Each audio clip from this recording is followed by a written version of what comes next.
नमस्ते। ओवरव्यू में आपका स्वागत है। तो अनिल अंबानी जी को फ्रॉड कहने पर आया गुस्सा। दूसरा, दलाई लामा से चीन क्यों परेशान। तीसरा, प्रधानाचार्य लॉटरी के दौरान नियुक्त, मजाक नहीं तथ्य। इन तीनों विषयों पर बात करने से पहले हमेशा की तरह आपसे आग्रह, चैनल को सब्सक्राइब करें और अगर हो सके तो चैनल की मेंबरशिप भी ले लें।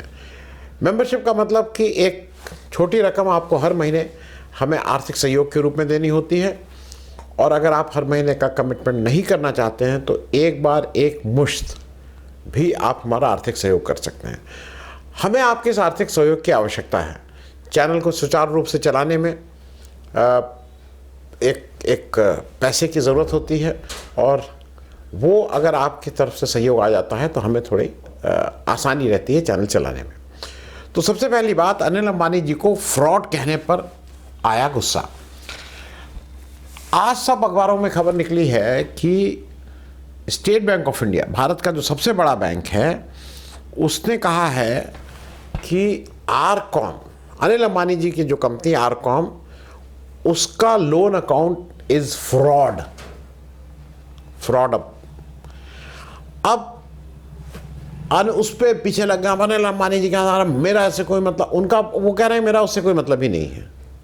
मतलब रिलायंस कम्युनिकेशन से वो हाथ झाड़ के खड़े हो गए, मुझसे मेरा ऐसे कोई मतलब नहीं है। अच्छा, दूसरा वो ये कह रहे हैं कि साहब ये जो रोज पेपर में तथ्य निकल रहा है, जो निकल रहा है राइट ऑफ और वेवर, ये राइट ऑफ है, ये वेवर नहीं है। तुमने पैसा लिया, हाँ लिया, पैसा वापस दिया, नहीं दिया, तो उसका नाम राइट ऑफ करो, वेवर करो। एक नया आजकल आया हेयर कट। हम तो हेयर कट जानते थे कि बाल कटाए जाते हैं, वो हेयर कट, तो बैंक हेयर कट कर दिए। तो हेयर कट करो, कुछ करो। और अनिल अंबानी कह रहे हैं कि हम तो की पर्सन ही नहीं है। एसबीआई ने फ्रॉड कहा है क्योंकि उसने उस पूरे अकाउंट को 40-50 हज़ार करोड़ का जो हेरा फेरी है, उसमें बहुत तथ्य लिखे हैं, आरबीआई को लिख के दिया है। और सबसे अच्छी बात यह है कि भारत में फ्रॉड कह रहा है एसबीआई, और कोई 2-4 हज़ार का मामला नहीं है, 40-50 हज़ार करोड़ का है। 53 बैंकों से लिया है पैसा, लेकिन कोई एफआईआर नहीं होगी। आप अभी स्कूटर का पैसा मत दीजिए, ले लीजिए स्कूटर लोन पे, पैसा मत दीजिए, देखिए क्या होता है घर पे आके। लेकिन ये तो 40-50 हज़ार करोड़ लेके नहीं, कोई एफआईआर नहीं। हम आरबीआई को इन्फॉर्म कर रहे हैं, चलिए भाई आरबीआई को इन्फॉर्म कर दें। और खुद एसबीआई ने कहा है कि ये क्यों है कि डिविएशन इन फंड यूटिलाइजेशन है, जिनको पैसा दिया जा रहा था उसका फंड, और उसने स्पेसिफिक एक 250 करोड़ देना बैंक का जो लोन था उसको कैसे डाइवर्ट किया। उन ऐसे बहुत हैं, लेकिन एक देना बैंक का एक स्पेसिफिक हुआ है। ये एक अजीब सी चीज़ है, ये सुन के भी ताज्जुब होता है। ये कौन सी फिगर्स हैं, ये कौन लोग हैं, ये कहाँ से आ रहे हैं, ये कौन सा बिजनेस कर रहे हैं। अनिल अंबानी जी बहुत ही फ्लैशी आदमी हैं। आजकल जरा उनकी चमक चली गई है, लेकिन एक ज़माने में बहुत ही शौकीन आदमी हैं। उन्होंने रिलायंस कम्युनिकेशन के लिए जो कहा जाता है कि करीब 50 हज़ार करोड़, अब उसको कोई कहता है 48 हज़ार इतना, कोई कहता है 47 हज़ार इतने करोड़, लेकिन करीब करीब मोटे तौर पे 50 हज़ार करोड़ रुपए का लोन लिया। और ये पूरा लोन जो सेटल हुआ है, मतलब लोन अनिल अंबानी जी के ने अपनी कंपनी में लिया, जो पैसा वापस किया, जो सेटलमेंट है, वो 455 करोड़ में सेटलमेंट कर दिया। 100 रुपये का लोन लिया और 1 रुपये से कम में उसका सेटलमेंट हो गया। अब साहब वो वेवर नहीं है, वो राइट ऑफ है। राइट ऑफ ये सब उसमें मत समझाओ। और ये फिगर्स एनसीएलटी की फिगर्स हैं, national commission on loan tribunal जो है। और एनसीएलटी ने कहा कि उसने 47 हज़ार करोड़ रुपए का क्लेम एडमिट किया है अलग अलग बैंकों का, और जिसका सेटलमेंट वो कह रहा है कि 455 करोड़ में किया, 0.92% इसको राइट ऑफ किया। और बताया जा रहा है इसमें 99% का हमने हेयर कट लिया। अरे भाई, सर मुड़वा लिया, हेयर कट क्या लिया? मतलब आपके बाल 10 इंच लंबे हैं उसमें इतने से बचे तो वो हेयर कट है कि वो चांद को लेके उस तरह पूरा मोड़ दिए गए, भारत की जनता को मोड़ दिया। अनिल अंबानी जी के 50,000, ये खुद कह रहे हैं एनसीएलटी और एसबीआई, 455 करोड़ के हमने हेयर कट ऑफ 99% लिया है। हेयर कट नहीं लिया, बस आपको मोड़ दिया है इस देश की जनता को। अब जरा, एक पुरानी कहावत थी, चोर चोर मौसेरे भाई। चोर चोर सगे भाई नहीं होते हैं क्या? मैंने ऐसे पूछा क्योंकि दोनों भाई साहब जो लोग हैं, मोटे अंबानी, छोटे अंबानी, बड़े अंबानी, पतले अंबानी, ये भी कलाकार हैं। मुकेश अंबानी जी की यही रिलायंस कॉम का जरा और सुन लीजिए कि जो जियो है ना, उसने ये तो अपना इधर इन्होंने 455 करोड़ करके ये अपना सेटल कर दिया, ये मतलब इन्होंने मुड़ के आगे निकल गए। अब क्या कर रही है एनसीएलटी? उसने आरकॉम के जो स्पेसिफिक एसेट्स थे, पूरी कंपनी नहीं, जनरली आप कंपनी खरीदते हैं तो अच्छे बुरे के साथ खरीदते हैं, आप कोई घर खरीदते हैं तो उसकी सीलन भी लेते हैं, उसमें भाई कहीं से नाली टूटी हुई वो भी नहीं, यहाँ ये सब नहीं लिया। मुकेश अंबानी जी ये सब नहीं लेते हैं, उन्होंने स्पेसिफिक एसेट्स लिए। क्या एसेट लिए? उन्होंने 2 एसेट लिए इसमें। एक, उन्होंने 1.78 लाख किलोमीटर का रूट जो है फाइबर का, वो ले लिया। आपकी जानकारी के लिए बता दूं कि आज की तारीख में 1 किलोमीटर का जो फाइबर अगर डालना है तो कम से कम 5 लाख 6 लाख रुपए से लेके 1 करोड़ तक है, क्योंकि टेरेन अगर वो है, अगर पहाड़ है, वो मुश्किल टेरेन है, तो मिनिमम 6 लाख रुपए से लेके समतल ज़मीन जो ऐसे से लेके 1 करोड़ तक है, तो 50 लाख। सोच लीजिए क्या क्या चिपकाया है। ये मुकेश अंबानी जी की कंपनी ने, और साथ में और क्या लिया, ये बहुत ही कुछ पैसों में ले लिया, कुछ 43,540 मोबाइल टावर ले लिए, और ये किसने? जियो ने लिया आरकॉम से। और साहब ये सब काम बिल्कुल साफ सुथरा होता है। ये हमने तो एनसीएलटी ने इसका टेंडर की, अरे इसके ऑक्शन किया और वहाँ से हमने इसको ले लिया है। हम कोई बेईमानी नहीं करते हैं, बड़ी अच्छी बेईमानी है। मतलब मैं बैंक से लोन लूँ, उस लोन में कुछ भी लोन ले लूँ, एक लोन लूँ, घर खरीदूँ बढ़िया, फ्रिज, टीवी, ये सब खरीदूँ, फिर बैंक लोन मतलब सोचिए 100 करोड़ का लोन लूँ, 1 रुपये में सेटल कर दूँ, और फिर बैंक कहे कि नहीं कोई खरीद ले, तो मेरे भाई साहब जो हैं वो इसका fridge, TV, AC, washing machine, ये सब चीज़ें वो 1, 2, 3 रुपये में खरीद लें। साहब ये तो हमने ऑक्शन में खरीदा है, हमने अपने भाई से नहीं खरीदा है। पूरे देश को इस तरह से चूना लगाया जा रहा है। नाम इसका दिया गया है, इसका नाम भी जरा सुन लीजिए, बड़ा सुंदर लगेगा। ये CIRP में हो रहा है। आप टाई पहन के बोले this is under the law CIRP। What is CIRP? Corporate insolvency resolution process है। अरे कर्जा माफी का, जो कर्जा लेने और देने का होता है, उसका जो ढंग है, उसको CIRP बोलते हैं। और क्या है? IBC के तहत है। IBC, आपको लगा भैया IPC इंडियन पेनल कोड तो नहीं है। इंसॉल्वेंसी एंड बैंक का जो लॉ है, उसके लिए कैसे दिवालिया आप अपने को घोषित करते हैं।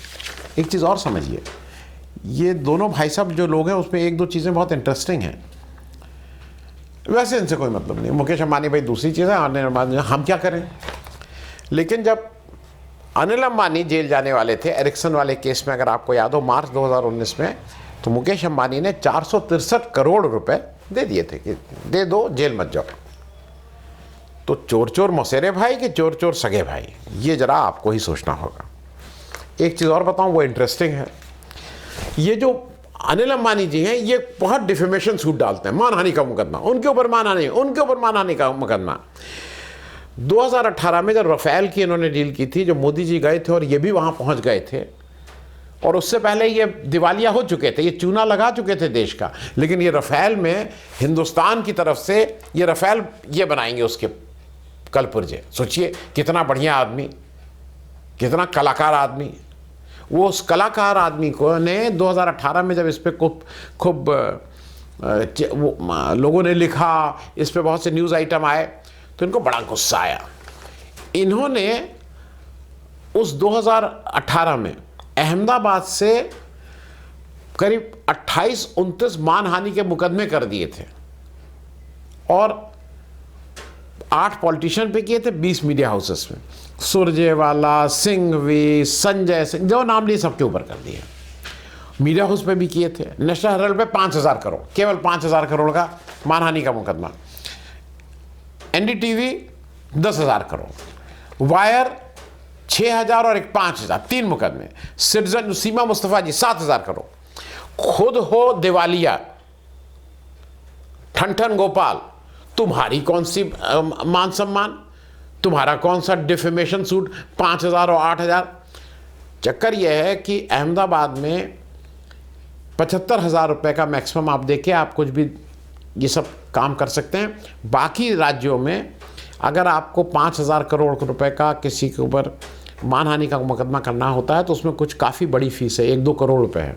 ये तो 75,000 रुपये में सबको, तुम्हारी मतलब तुम दिवालिया और तुम दूसरे के ऊपर 7,000 करोड़ का, तुम्हारा कौन सी इज्जत, तुम्हारी कौन, तुम चोर the great, fraud the great, जो आज एसबीआई कह रहा है कि तुम फ्रॉड हो और तुम सबके ऊपर कर दो ना एक मुकदमा एसबीआई के ऊपर भी।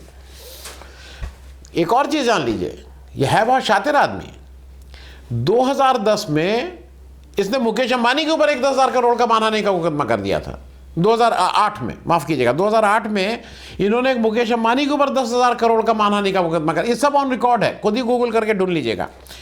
और किस लिए किया था? क्योंकि न्यूयॉर्क टाइम्स में 15 जून 2018 में मुकेश अंबानी का एक इंटरव्यू छपा था जिसमें उन्होंने कहा था कि जो अनिल अंबानी जी हैं, जब हम लोगों का बंटवारा हो रहा था तो इन्होंने लॉबिस्ट और जासूस, स्पाइस मेरे पीछे लगाए थे, तो इन्होंने 10,000 करोड़ का अपने भाई के, बाद में उसको विड्रॉ कर लिया। तो ये सब आप खुद समझिए।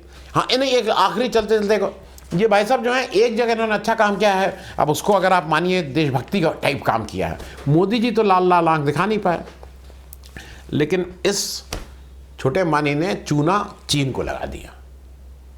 कोई आपको मिला जिसने चीन को चूना लगा दिया? छोटा मोटा चूना नहीं लगाया, ठीक से लगाया।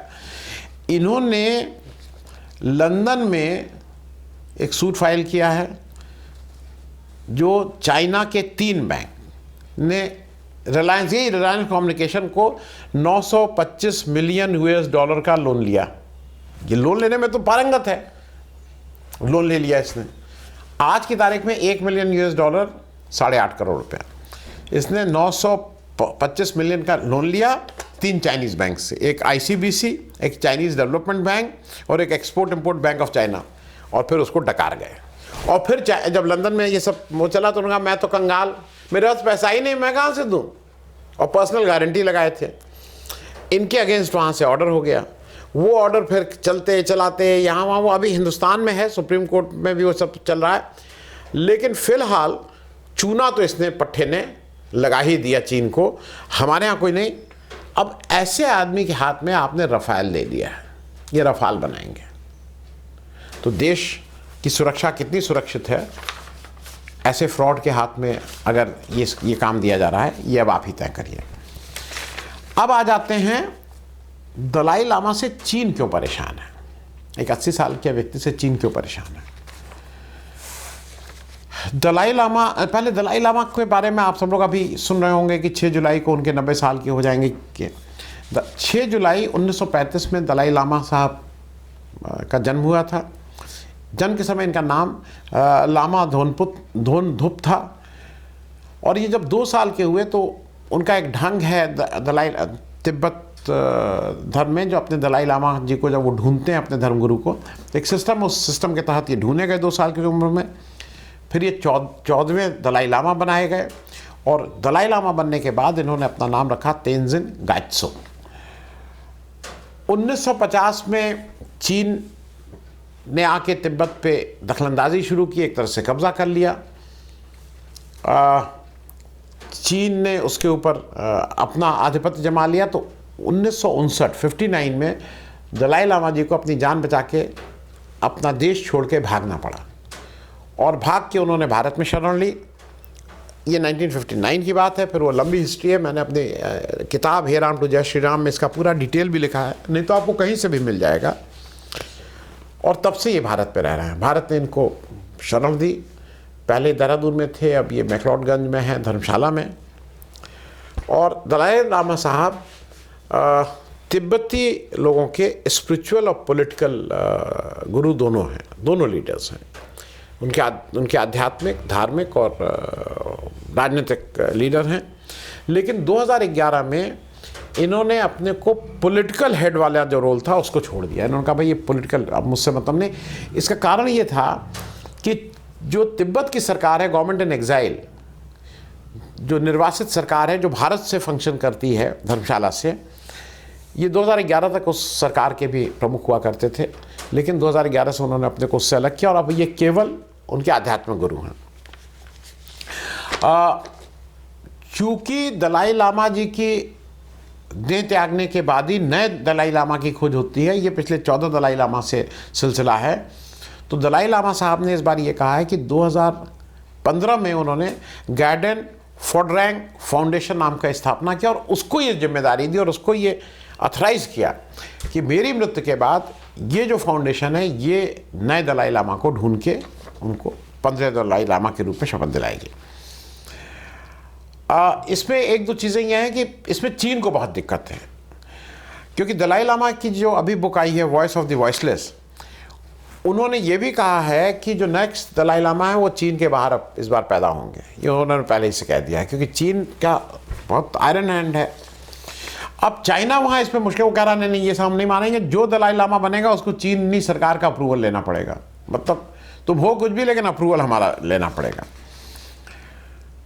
मैं जानकारी के लिए बता दूं कि भारत में करीब 1 लाख से ऊपर तिब्बती रहते हैं। हम आज भी तिब्बत का ये एक्नॉलेजमेंट करते हैं कि हमारे यहाँ ITBP फोर्स है, इंडो तिब्बतन बॉर्डर पुलिस। तो तिब्बत को कहीं ना कहीं हम रिकॉग्नाइज करते हैं। वो अलग बात है कि चीन से की वजह से या चीन के जोर के कारण हम उसको ओपनली एडमिट नहीं करते हों। ये बौद्ध धर्म का मैं इसलिए बात कर रहा हूँ कि उनके आध्यात्मिक गुरु हैं, हरदम पीस और अहिंसा की बात करते आए हैं। और दलाई लामा के जाने से ना केवल तिब्बत, बल्कि मुझे ऐसा लगता है, वो अभी तो हैं 90 साल के हैं, ईश्वर करे कि उनकी आयु लंबी हो, लेकिन इट इज़ हाई टाइम कि दुनिया के लोगों को ये कुछ सोचना चाहिए कि एक पूरा 65 साल से 66 साल से ये तिब्बत के लोग यहाँ आके निर्वासित रूप में रह रहे हैं। दुनिया को उसकी फिक्र नहीं है, क्योंकि ये अहिंसा के मार्ग से अपने मार्ग को तलाश रहे हैं। और ईश्वर से तो यही प्रार्थना है कि गांधी के रास्ते पर अगर चल रहे हैं तो देर सवेर इनको सफलता ज़रूर मिले। अब मैं आखिरी बात पे आ जा रहा हूँ, जो आपको लगेगा कि कैसी बातें कर रहे हैं। प्रधानाचार्य लॉटरी के द्वारा नियुक्त, मजाक नहीं, तथ्य। मैंने जब शुरुआत की थी नौकरी की, तो मैं कुछ दिन, उस समय बिहार और झारखंड एक राज्य था, तो मैं झारखंड में पोस्टेड था। तो वहाँ एक दिन पेपर में खबर आई कि ये जो रोड रोलर होता है, बड़ा सा होता है, घड़ घड़ घड़ घड़ चलता है। पेपर में खबर आई कि जो रोड रोलर का चालक था वो चाय पीने गया और लौट के देखा तो उसका रोड रोलर गायब हो गया था, कोई उसको चुरा लिया था। आपको इस तरह की बातें अगर सुनेंगे तो आपको हंसी आएगी। और मैं माफ़ी के साथ, मैं बिहार में मैंने नौकरी शुरू की, मेरे बहुत से दोस्त बिहार के हैं। बिहार के बारे में लोग इस तरह की बातें कह के थोड़ा हंसी उड़ाते हैं।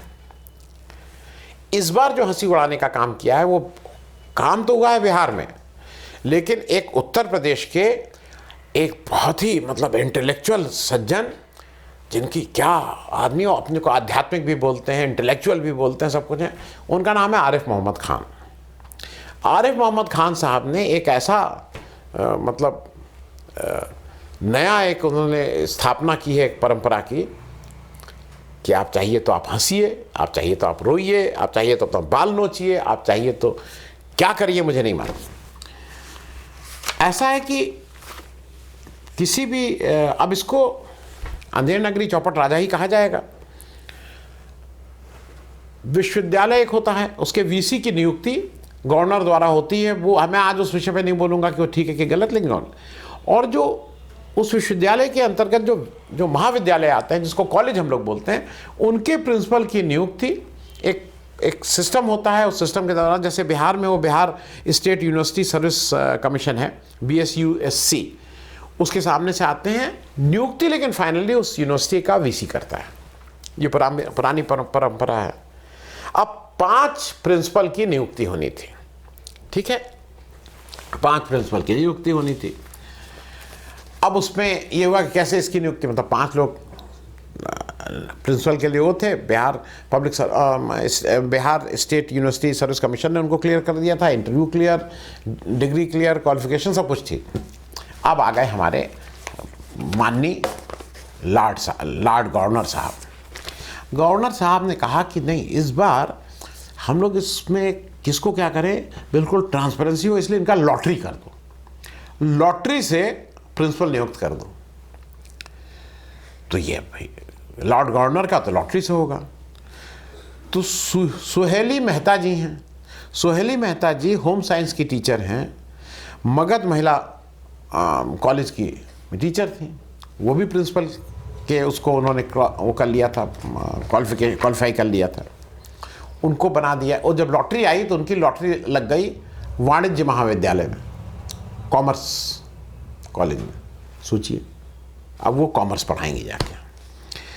फिर हमारे नागेंद्र प्रसाद, अच्छा, बिहार के 3-4 बहुत पुराने इंस्टीट्यूशंस हैं, Patna college, science college, law college. ये Patna science college, Patna law college, मतलब ये दे आर प्राइड ऑफ। मेरे साथ के बहुत से दोस्त थे, मतलब वही कहते हैं, मैं दम था उनको कि मैं पटना साइंस कॉलेज का हूँ, तो मैं पटना कॉलेज का हूँ, आर्ट्स वाले Patna college, Patna science college, Patna law college. अब जरा उसकी वो सुनिए। अब दूसरे जो भाई साहब हैं, नागेंद्र प्रसाद वर्मा जी, वो इतिहास के शिक्षक थे, उनको मगध महिला कॉलेज का प्रिंसिपल बना दिया गया, जहां पे होम साइंस और इससे ज़्यादा सिखाया जाता है। पटना कॉलेज जो मूलतः ह्यूमैनिटीज का है, वहां अनिल कुमार जी जो केमिस्ट्री टीचर हैं, वो वहां पे प्रिंसिपल बना दिए गए।